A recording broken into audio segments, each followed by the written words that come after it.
Eric Clapton povestește prin ce a trecut după ce s-a vaccinat. Iată-l. I was holding out for AstraZeneca because it came from Oxford. And so, you know, I'm pretty naive about this stuff. And I thought, well, that's... And also I'd heard that it was old school method of inoculation.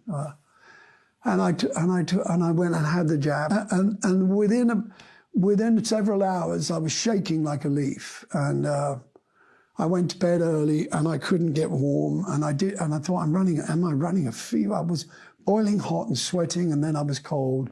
And I was out for the count for about a week. And it frightened the shit out of me because I didn't know how long it would last. I then started to find out more. And it was about that time that I ran into somebody, and he told me about a channel where I could find lots of information and a lot of support.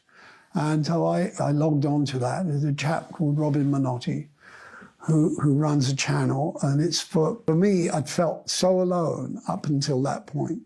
I really couldn't talk to my family and my kids. My teenagers it seemed like they'd been brainwashed, but I was being ostracized because I held a different view. So I was trying, and bit by bit, I realized that I probably shouldn't have had the first jab, but then I was offered the second. And I thought, well, what have I got? What's the point in, you know, stopping now? So I went and had the second, and then it got really bad. And within about a week, I had lost, my hands didn't really work. They were agony and chronic pain. It's not, you know, when you know that nothing will work, there's no medication you can take that will help, is very, very frightening. And the worst thing is you don't know when it's going to wear off or when it's going to go away. So that vaccine took my immune system and just shook it around again.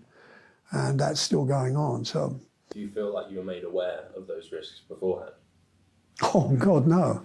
Or, you know, like you'd say but they did say also they're safe. You know, it's effective and safe. I lost the use of my hands for about 3 weeks. So I thought I was in real trouble. And, you know, I can't touch anything cold or hot. I have to use these. Otherwise, my hands will begin to burn, and they'll stay burnt all day.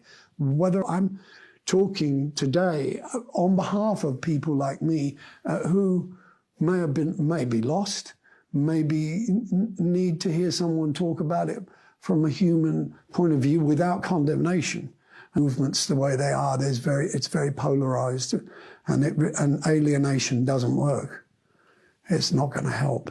But now I've stopped watching TV. One of the cartoons was a little drawing of a guy interviewing two Quakers and saying, how come none of your community has got COVID? And they said, well, we don't watch TV. It's so true, man. There's so much of the sickness is in our heads now. We become weak, you know. If we're talking about freedom of speech, freedom of movement, freedom of choice with the vaccine, for instance, then the opposite of that is what we're experiencing. If you take that away, what we're experiencing that disturbs me most is coercion. It's that, and to see celebrities, especially what really got me was ethnic minority celebrities guilt-tripping their own community. That broke my heart and made me so angry. So that's where it steps into sadism for me, the photographs of the people on buses with masks on saying, don't let their sacrifice be in vain. Phew, that's bad, that's bad. It's very dark, it's very dark. I was reading 1984 all through this, and there's something he says, how do you have full control over people? And he said, fear. He said, no, not fear, suffering is how you get full control over people. And that's what it's come to. But it's psychological suffering, but it's amounts to the same thing. And I experience it. When you get caught in the trap, well, can you believe what your heart tells you is right? Or is it going against the narrative? Can I talk about how I feel to my family? And it doesn't get riskier than that. And I had to fill in this government questionnaire because I was going to work again. And at some point during this, I had my phone, and my assistant was showing me how to do it on my laptop. And on my phone, this app appeared, and it said, Digi-ID. And I thought, what the fuck? They can't do that.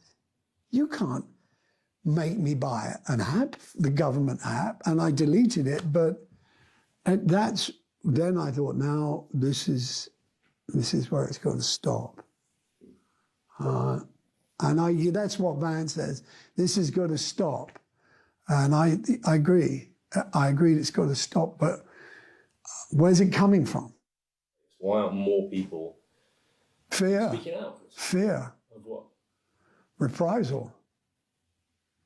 My fear is about what will they do to my children.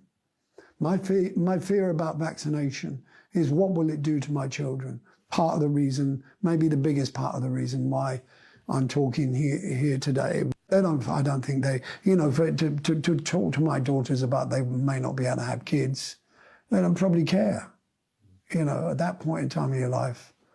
I tell you, the best bit about it for me is that I might be becoming a nuisance for those guys. I'd love to be an annoyance to some of them. Let's sit around that table. That would give me tremendous satisfaction. But my greatest fear is what will happen to my kids. I don't want to lose their trust and love, The trick they got together with the propaganda was making it so that you're responsible for other people's lives. So I can be labelled a murderer, and people would really believe that. That's powerful. It's very clever. I don't